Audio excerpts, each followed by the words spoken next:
the Bahrain International Circuit. The jewel in the desert plays host to the first round of the Le Mans Virtual Series for 2022. In Bahrain for the 8 Hours of Bahrain. It's not a great start from Team Redline, and Vanwall at the line already ahead going into turn one. They fan out into turn one. Rietveld dives down the inside late on the brakes. The rear end breaks away from him, but he's able to claim back the lead. And in third position, moving up his teammate. Here are the GTE cars already fanning out down the main straight and getting their race underway.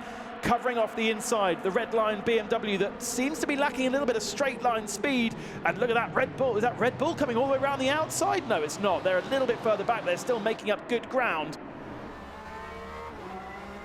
Just a brilliant launch off the line, wasn't it? Found a gap on the outside and the door opened up and there they went. And now they've got of course, the outside braking zone where more rubber is, and they're just going to be brave on the brakes. That is fantastic driving, isn't it? Round the outside. These are two pro drivers. Schmollier in Red Bull RHG down the inside of Moritz Lerner, and he's made that one stick, and now there's more LMP2 cars coming through. So Brabham looking at passing Panis, or being back passed by Panis, gets too hot into the corner. Oh, cute. Change of position. That is the 71 machine. Is that a change? So that's a change for second spot as RHG go up to second. 38 minutes of the race gone, and we're not quite there yet. Josh Rogers late on the brakes, down the inside into third position. Goes Porsche Commander. Interestingly, only one car to come into pits. Oh, what's happened to the Coanda car? But there's been an issue there, and there is Josh Rogers in the garage. Disaster for Porsche and Coranda. Penalty. Behind them. They've got to drive through. Oh, they've got to drive through. What have they done? Limits. That's going to be track limits. Yeah, so he's dipped his wheels onto this off track before the curb. You're allowed to do it when you're on the curb. You're not allowed to do it before the curb. For me, it feels as though Simončič is the faster car. Wow, dive down the inside from Simončič, and he's going to box him into the BMW as well. So Simončič is going to have nowhere to go, but somehow finds a way to get between the BMW and Simončič. Look at this, all over the circuit. They're trying to get past Jacob Brzezinski now. And Simončič round the outside of turn one, inside of turn two, side by side through three. They now head down towards turn four. Simončič will have the slipstream from the AMG Williams. Rietveld has the inside line, is able to hold position, but they still haven't cleared that Williams.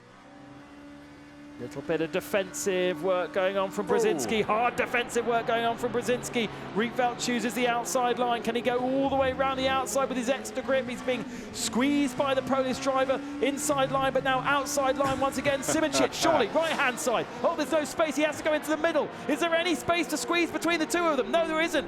Brzezinski has got his elbows out and holds on to the position. Simončič now with the switchback. Has he got the grip to be down the inside, side by side through these sweeping turns? And again, there's no space, but I think there's a GTE car in front of this, which make it even more exciting. What about on the brakes down into here? No, there's no space. Wow, absolutely fantastic stuff on the exit there, and just about holding on, and it's pretty much as you were. Oh, I thought Simončič was going to get on the inside there, but there was no room because there was a Porsche in the way, and somehow they've all managed to get through. Here's Jeffrey Rietveld closing in behind us. He's had enough. He sends it down the inside there. Can he get the car stopped in time? No. And that is going to see the Williams come back through once more. And there's also a GT car to get through. Oh, Simončič being fed to the outside line. Payek says thank you, that's one. Is it two positions for Payek? Just about, potentially. Where's the GTE car going to end up in all of this? Rietveld holds on. Simončič through again. And can he go all the way around the outside? Surely he can't. He's going to try, though. This is going to be a mega move. That's going to be 1-2. And now he's out the inside line for 10. 3 positions. Boom. Absolutely fantastic stuff. The number 5 Williams machine going around the outside. Oh no. Whose fault's that? Let's have a look at what happened a little bit earlier on. Fordzilla down the inside here of the 86 machine. They're in the slipstream, coming down towards turn number 1. They go to the outside of the circuit. Redline defending. Vanwall-Burst to the outside, side by side, in towards turn number 1. And Redline just hold on, Lewis. Here they come, down the start-finish straight. Vanwall-Burst are going to go to the inside despite a slight defence from AMG Williams, and that will be a change of second position. If you're brave enough, you might be able to pull a move off into here. Yes, there we go, in towards 13, and move complete for Team Redline. Here we go, down the inside then for the other Redline car, and down the inside they come. Don't go into the other, the BMW Redline at the same time. Let's see if... Oh! I mean, that was incredibly hard on the brake. Here we go. This is a battle for 4th place. So Simsa Esports pulled to the outside as they make their way down towards turn number 1. Some people have been brave enough to go around the outside there. This is Sim Marinello, this is Andrea Terzi coming under pressure from Charlie Collins on the bounce-back drive in that number 77, looking to the outside, coming down towards turn 1. Collins going to send it in. He's got to do it the long way around. He's got to go all the way around the outside with that superior grip, and the low-speed drive off from this Porsche is absolutely fantastic, and boom, up in the 5th position.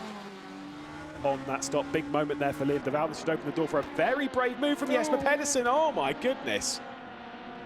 Wow, that was a proper send into 12. Through 13 they go and out onto the back stretch. Simsa Esports, who aren't going to fight this one too hard, and that is going to be a change of 3rd place. Porsche down the inside of Ferrari. Change for 3rd place, Simsa. Rory McDuff coming under pressure here at the moment from Michi Hoyer. First corner of the race, of the lap. Let's see if there's going to be a move from Michi Hoyer straight on the inside. He's lost the rear end just slightly into the front end. Oh, there we go. Whoa, contact, no. Big incident, almost there. Car has spun round and almost causing another bigger incident. Here is the overlap with Red Bull racing to the inside. It's going to be an easy pass. There's no way to fight that one. Just let him through, and now tuck under the rear wing. Oh, he runs wide. He gets bad drive out of that corner. There we go, down the inside into 13 on the apex, and elbows out racing.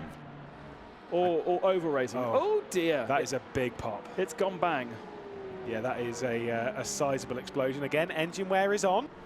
Ferrari still owe us a stop, do they not? No, I don't think they do. I think Andonovski who's just gone around the outside of 4 here. This is Timotej Andonovski trying to take over the race lead. Of course, race winner last season at the Nordschleife, trying to get one for real here. Side by side through the sweepers. It's very, very tricky to run side by side here. There's not really 2 racing lines, but he's managed to force the issue, and he's pushed Dörr offline as well. So Red Bull Racing come up the inside to take 2nd. Can you believe we're halfway through the race and we've got the 3 GTE cars trying to share the same piece of tarmac? Here is a replay of the ALC Bratislava car. Is that just a... It's another engine failure. Oh, yes. As we'll see a replay of the move from Fira down the inside of the number 77. They're coming on strong as well as the Pro Drive Fira car. Oh, Fira, that was a bit of a mistake. They're going to make it 3 wide to the corner. Simpson's going to go for a spin here. That was a little bit naughty from Fira, trying to dive it down the inside. I think Redline, it's only a matter of time now, flashing the lights, and down the inside they go in towards turn number 8. And that is a change of position. Redline continue to come back up the order, and that is P5 for them now. That is... Oh my goodness. No. Arnage round, as you said, one of the Proton cars round as well. Down the inside of the Marla car, that is the number 53, and that's where there is a spin. So just getting into those, and then in the background, almost the exact same thing happens with the 100 and the 88. So the 100 tries to go around the outside of the 88. And that's far too ambitious, yeah. He is on the attack. This all feels so sweet as he looks to the inside and commits to it. He's going to take over the GTE lead. He sends it in, and Yuri Kasdorp hits the front again. Great driving from Yuri Kasdorp. Great pass down the inside of Risto Capit, and he goes through into the lead, but it might not be done there. Fighting back to the right-hand side of our screens. R8G now trying to get the lead back in towards turn number 4. We go back on board with Yuri Kasdorp, and that should be the move complete. What's gone on here? Oh, Oh, that is a wheel. That is a technical failure. Sergio Sette being caught up behind the Ferrari and going to the outside, and Diego Pinto diving down the inside.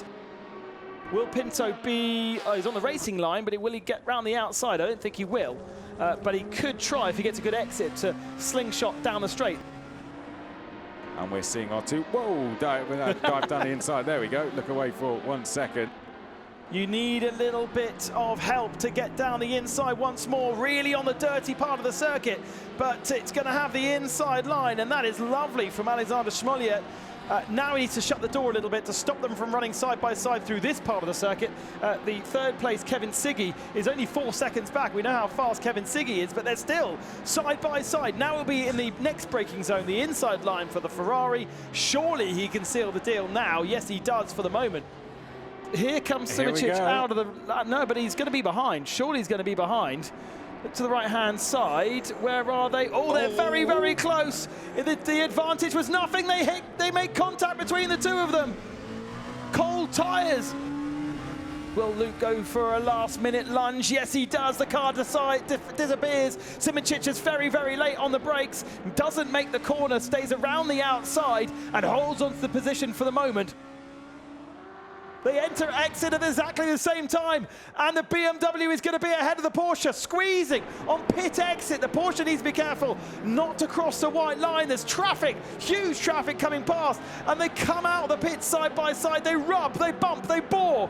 Inside now, Porsche takes the lead, but BMW is surely going to fight back. On replay as to what has happened here. Is this the number one? It certainly is.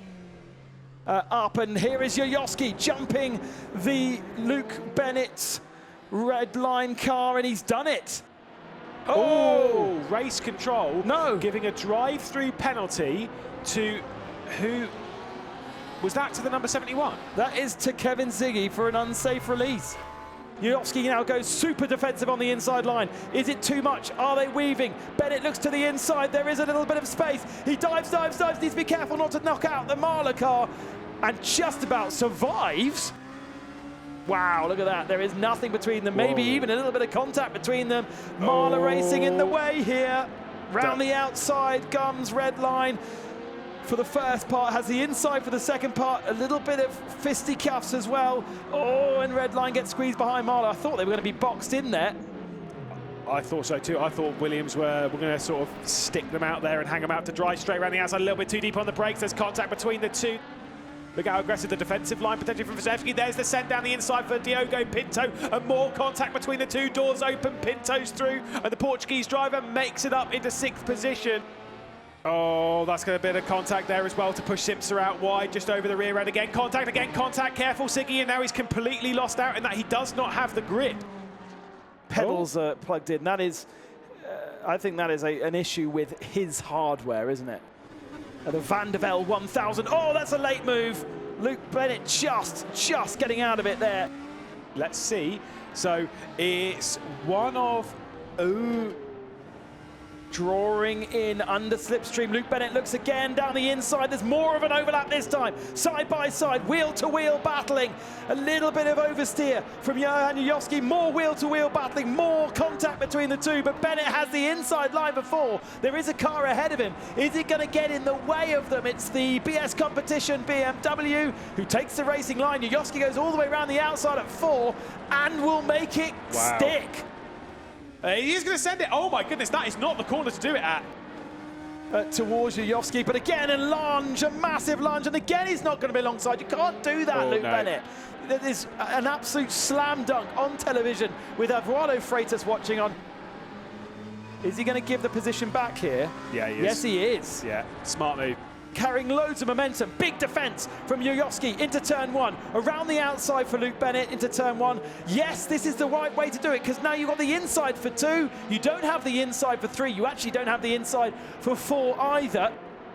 the first victory of the Le Mans virtual season for 2022. Luke Bennett decides against going through, and there is the smiles from Jernej Simončič. What a drive it has been. Huge pressure throughout the race, and here is the battle for second. It is so close between the two. A drag to the line. Yuyovski has got it ahead of Bennett by 1/10 of a second.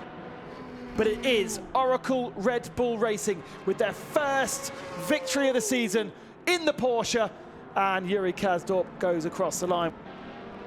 Let's have a look then at the provisional classification, subject to any penalties. Floyd Vanwall-Burst have a first victory of this season, 8.3 seconds ahead of R8G, with a massive fight at the end of the race with Team Redline. Then it was Porsche Coanda, best that they could do, 4th position, and the second of the Vanwall-Burst machines. The second Team Redline machine in 6th position, and a great recovery drive for Williams Esports AMG team in 7th. Brabham Esports, that's pretty healthy, 8th spot. Panis Racing 9th, and rFactor on a very different strategy, rounding out the top 10.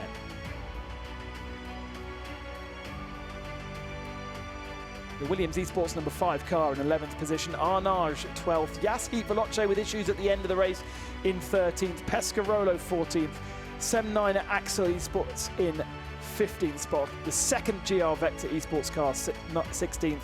Lots of issues for Alpine Esports despite getting the fastest lap of the race in 17th. And then the best of the GTEs, Oracle Red Bull Racing, 9 seconds ahead of SF Racing, with BMW Team Redline 3rd on the podium, then Simsa, BMW Team BS Competition in 5th in class, Sim Maranello 6th, then Proton Coanda, the best that they could do, 7th only in class in the 77. They'll be disappointed with their day's work. Best of the Aston Martins there, ProDrive Fire Esports in 8th spot. And then some of the cars that retired out of our race. Team Fordzilla at the end, I'm afraid. They did retire. Rocket Simsport, ARC Bratislava, Mexico Racing, those two had engine failures. R8G with a disconnect. AMG Petronas Esport also with a disconnect. InSpeed ran out of fuel, and Porsche Coanda had an internet failure at their base, and they were the first of our retirements.